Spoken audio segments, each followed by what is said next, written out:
Londres, 1888, capitale mondiale de l'industrie et du commerce. Cette année-là, Londres sera le théâtre d'une série de meurtres épouvantables.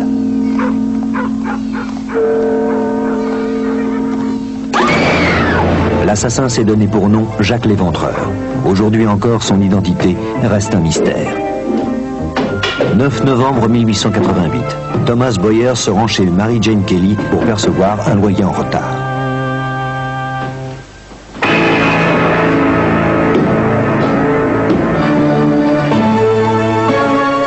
Jacques l'Éventreur a encore frappé. Depuis la fin du mois d'août, l'assassin attaque de nuit les prostituées du sortie de quartier de Whitechapel. J'en ai après les putains, et je n'arrêterai de les éventrer que lorsque je serai bouclé. Ces crimes, tous commis le week-end et dans le même périmètre, sont d'une atroce sauvagerie. Ils marquent d'autant plus la population que le meurtrier inonde les enquêteurs de Scotland Yard de lettres moqueuses et menaçantes que les journaux s'empressent de reproduire.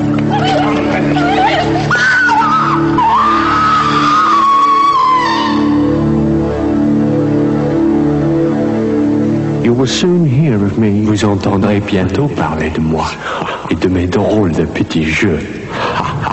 La police interrogera de nombreux suspects. Un avocat, le chirurgien de la reine, le duc de Clarence, petit-fils de la reine Victoria, un journaliste, sans oublier non plus Michael Ostrog, un criminel notoire.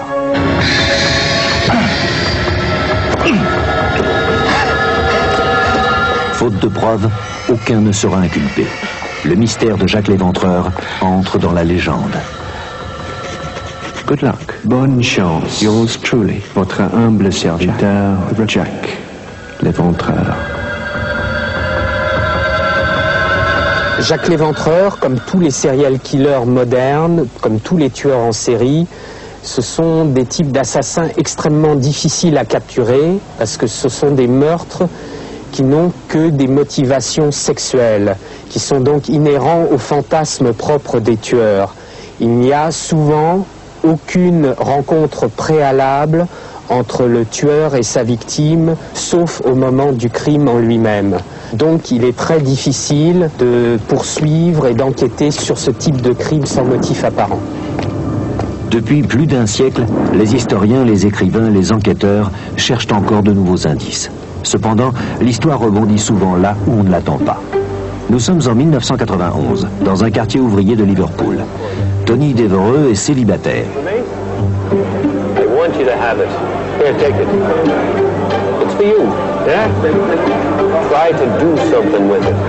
Il n'a qu'un seul ami, Mike Barrett. Tony va lui faire un bien étrange cadeau. Mike est loin de se douter que cette enveloppe va changer sa vie et provoquer l'émoi de tous les criminologues du Royaume-Uni. C'est un registre d'époque victorienne. C'est un journal intime. Avec une bague à mon doigt et un couteau dans ma main, je tuerai toutes les garces et ne verserai pas une larme. Ce Jim les coupe toutes avec son couteau dans son sac.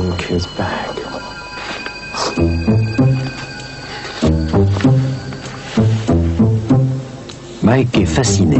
Il va lire toute la nuit. Je place ceci dans un endroit où on le trouvera. Votre humble serviteur, Jack l'Éventreur. Jack the Ripper? It can't be. Je ne pouvais pas y croire. On ne peut pas croire à des choses pareilles. Alors j'ai téléphoné à Tony et j'ai demandé à Tony à quoi il jouait. C'est comme ça qu'on dit ici à Liverpool. C'est une blague ou quoi?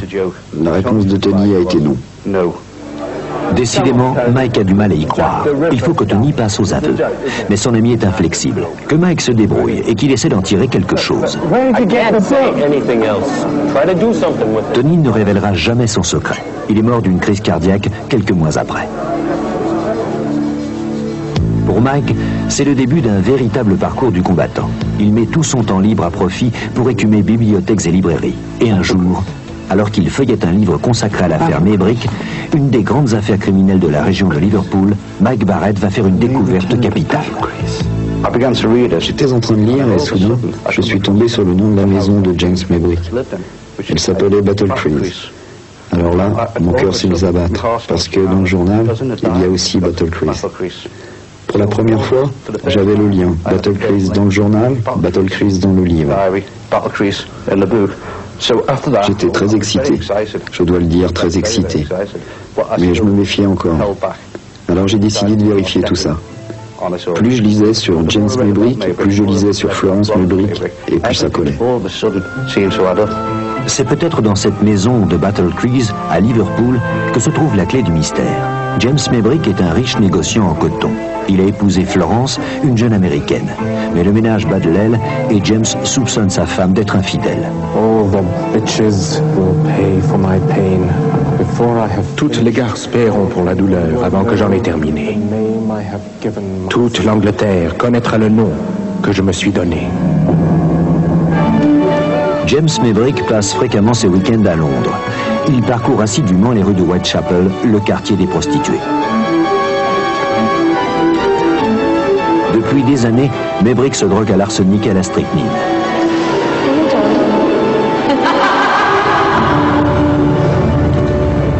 Il est hanté par l'image de Florence, sa femme infidèle. Dear God, oh mon Dieu, je ne sais plus où j'en suis. I can't live. Je ne peux pas vivre sans mon médicament. My medicine. Visions of my dear Bunny. Des visions de ma chère Bunny m'accablent. I still love her. Je l'aime encore, mais comme je la hais. Hate her. Leave me alone! Don't come near me! By heaven's glory, if you cross this doorstep, you shall... Je l'ai frappé plusieurs fois.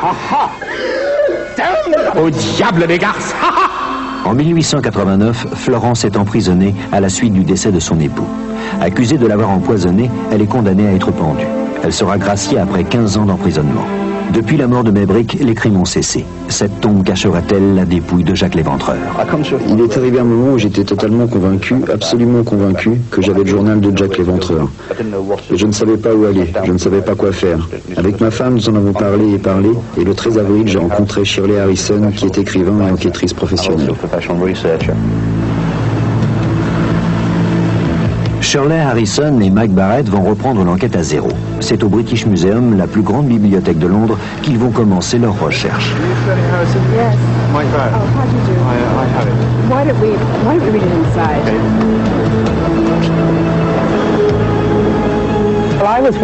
J'étais inquiète, parce que je suis journaliste depuis 40 ans et que je savais que mon devoir était de prouver que ce journal était un faux, s'il était faux.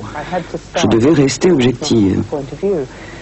Alors, je pensais qu'en allant au British Museum, on répondrait immédiatement à toutes mes questions tout de suite. Bien sûr, j'avais peur, j'étais inquiète aussi parce que naturellement, je voulais que ce soit un vrai tout en sachant que je devais rechercher les erreurs et les problèmes.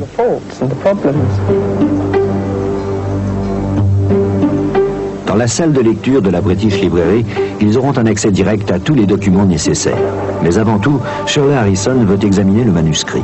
Shirley est une enquêtrice chevronnée. Le sujet la passionne, mais elle est effarée par certains passages du journal. Se pourrait-il que Jacques Léventreur en soit véritablement l'auteur?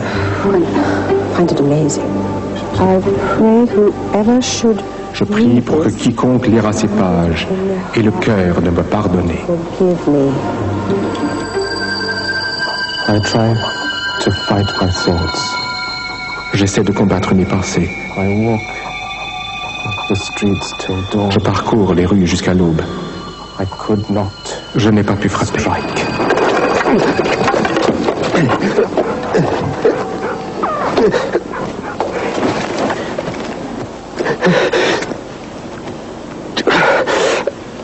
The writing in the diary. L'écriture dans le journal reflète très bien la manière dont les drogues affectent son esprit. Je savais qu'il fallait trouver des experts pour dater l'encre, pour dater le papier, pour déterminer quand l'encre avait été appliquée sur le papier. Il fallait regarder l'écriture et, si possible, retrouver l'écriture de James Maybrick pour les comparer. Parce que, à ce moment-là, nous saurions qui avait écrit et nous saurions si Jacques Léventreur était James Maybrick. Le manuscrit va passer entre les mains de toute une série d'experts. C'est ici, au laboratoire de l'université d'Oxford, que l'enquête commence. Un échantillon du journal est prélevé et est étudié à l'aide d'un microscope à protons.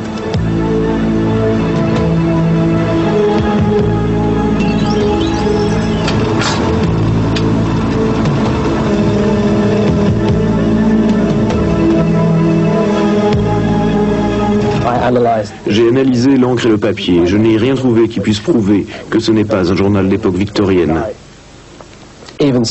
Cependant, je pense qu'on devrait poursuivre les analyses pour prouver définitivement que c'est bien un journal victorien.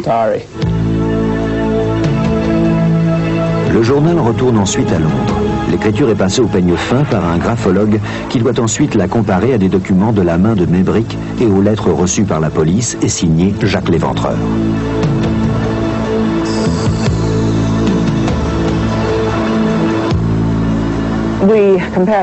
Nous avons comparé l'écriture du journal avec des exemples connus de l'écriture de Mébric et bien sûr avec les lettres de Jacques Léventreur qui ont été publiées par la presse. Car dans le journal, il dit les avoir écrites. Rien ne correspond à rien. Mais ce qui est intéressant, c'est qu'en même temps, je poursuivais mes recherches historiques et que nous commencions à découvrir qu'il y avait des indices. De petits indices, mais ils étaient là, de l'histoire dans le journal qui n'aurait pas pu être l'œuvre d'un faussaire, car jusqu'à maintenant, on ne les avait pas publiés. Je n'arrête pas de voir des flots de sang jaillir de ces garces. Je prendrai la première venue et lui montrerai ce qu'est vraiment l'enfer. Really like.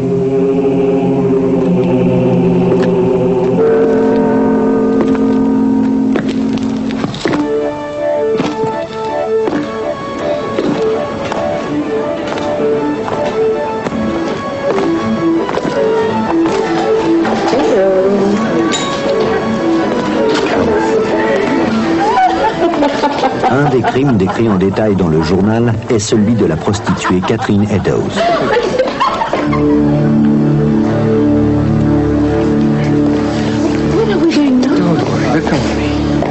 C'est come with me.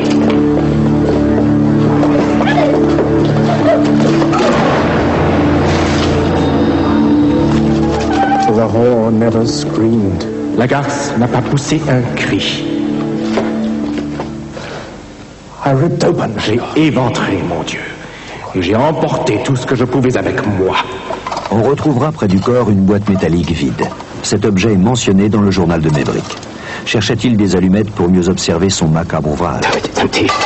Damn it! Bon sang, la boîte métallique était vide. Empty. Une boîte en métal vide, c'est très important. Ça n'a jamais été révélé dans la presse. Personne n'en a parlé jusqu'en 1987 dans un livre publié en Angleterre. Si le journal était un faux, en aucune manière le faussaire, en 1888, aurait pu connaître l'existence de la boîte en métal. À ce sujet, je dirais tout de suite que la découverte de ce boîtier en métal figure dans un article de la presse publié à l'époque et figure également dans les rapports de police de l'époque. Il ne s'agit donc pas pour moi d'une preuve concluante apportée au fait que Mébric serait Jacques Léventreur.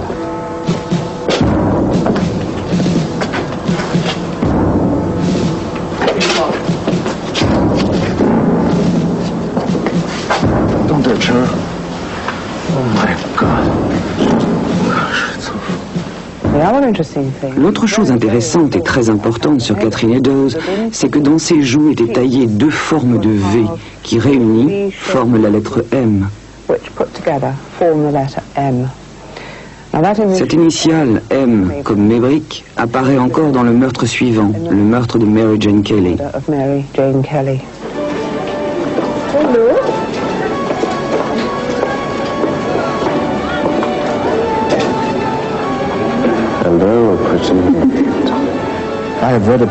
J'ai lu le récit de ma dernière, la meilleure de toutes.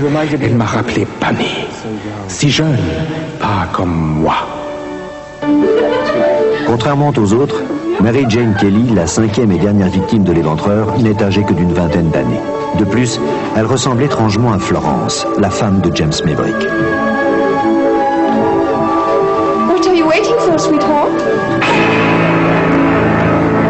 What you doing?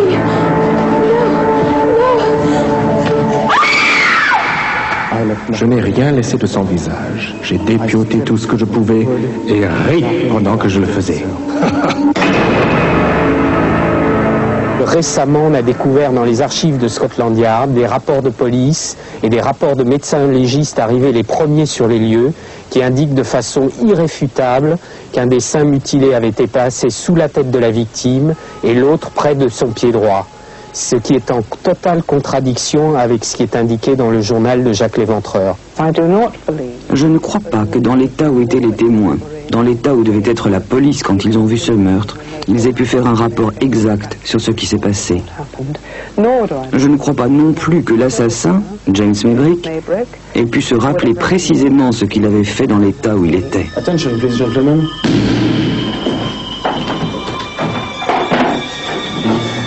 Attention, please, gentlemen. Il y a des photos prises à l'époque où l'on peut clairement voir l'initiale M, et juste à côté, avec un microscope, il y a les traces de ce qui reste d'un F, Florence Maybrick. Je place ceci dans un endroit où on le trouvera. Je prie pour que quiconque lira ces pages ait le cœur de me pardonner. Votre humble serviteur, Jack Léventreur. La première fois que j'ai vu le journal, j'étais très sceptique. J'ai vécu 18 mois avec et j'en suis venu à croire fermement que ce journal n'est en aucune manière un faux. Et je le crois surtout à cause des preuves qu'il contient. L'atmosphère, les sentiments qui se dégagent du journal, les mots. Parce que les experts, disons-le, ne sont pas d'accord les uns avec les autres. Je sais que c'est un vrai. Il est probable que la controverse alimentera la chronique pour de nombreuses années à venir. En ce moment même, les experts pour et contre s'emploient à rechercher de nouveaux éléments à verser au dossier. Il existe un nombre infini d'indices tout aussi troublants les uns que les autres, comme par exemple la frappante ressemblance entre un des portraits robots établis à l'époque par les inspecteurs de Scotland Yard et la photo de James Maybrick.